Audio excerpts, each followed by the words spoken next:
Few people dream of ending up behind bars. Yet the prison world, harsh as it may be, is filled with surprising and sometimes unbelievable facts. Here are 10 fascinating insights into the hidden world of prisons. When someone commits a crime and is caught, imprisonment seems like a natural consequence. But throughout most of human history, this wasn't the norm. While prisons existed for thousands of years, they were rarely used as a form of punishment. Imprisonment was typically reserved for nobility or high-status individuals. For most, punishment meant torture, mutilation, or execution, often in public, as a warning to others. Authorities saw no point in feeding and guarding criminals at the state's expense. In many cases, convicted individuals were simply forced into labor, contributing to the state's economy, a practice dating back to ancient Rome. The concept of long-term incarceration as punishment only became widespread in Europe during the mid-17th century. It began in the Netherlands and soon spread to Germany and other countries. One reason for this shift was growing public opposition to the brutality of executions.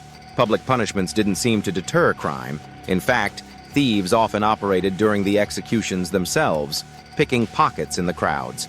Eventually, reformers proposed a new idea: prisons, buildings with cells where criminals would be kept for extended periods.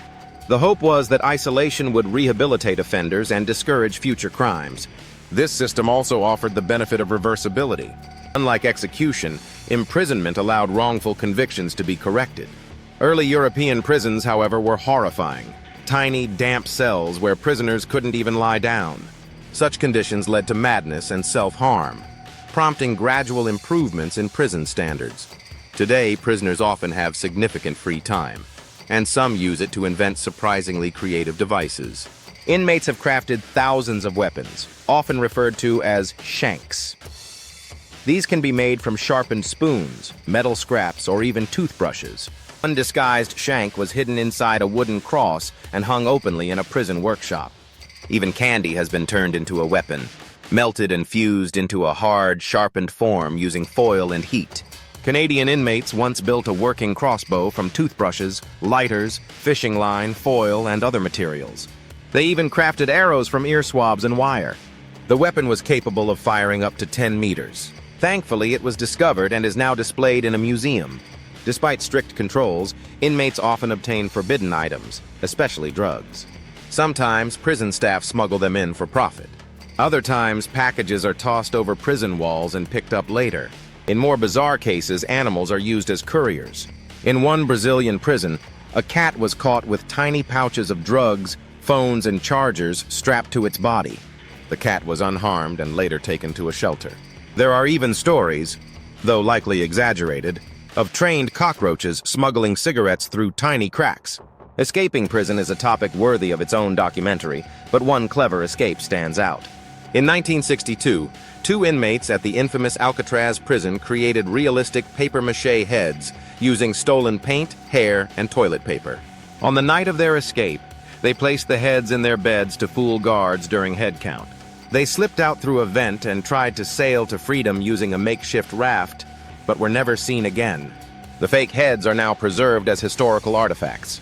In some parts of the world, prison has become a type of attraction. Tourists can pay to be locked up and experience life as an inmate for a few days. But in the US, there's a more controversial twist. A similar experience designed for teenagers.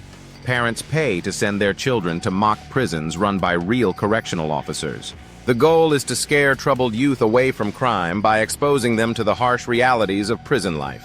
Children are yelled at, humiliated, and forced to do exhausting physical tasks.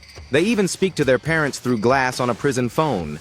Inmates serving long sentences are brought in to share cautionary tales, but studies suggest the program may do more harm than good.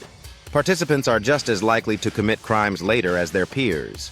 In U.S. prisons, inmates can also face punishment through food, or rather, through something called Nutriloaf. This bland, dry block is made from flour, vegetables, and seeds with no seasoning, meat, or salt. The texture is so unpleasant that many inmates behave better just to avoid it. In fact, courts in some U.S. states have ruled that serving Nutriloaf is inhumane and banned it. Growing old behind bars is especially harsh. Prisoners generally live shorter lives than the general population. Japan, however, is an exception. With the world's highest number of centenarians, even its prison population includes many elderly inmates. There are special prisons for elderly convicts, equipped like nursing homes with lifts and bathing systems. Some older ex-prisoners even reoffend just to return to this structured, familiar environment. In Russia, life after prison can be difficult. A criminal record can prevent someone from getting a job. Yet in some poor regions, certain women are drawn to men serving time. They begin romantic correspondence through prison ads, form long-term relationships, and wait years to marry them upon release. Some believe a man who has done time is stronger, more protective, and better equipped to handle hardship.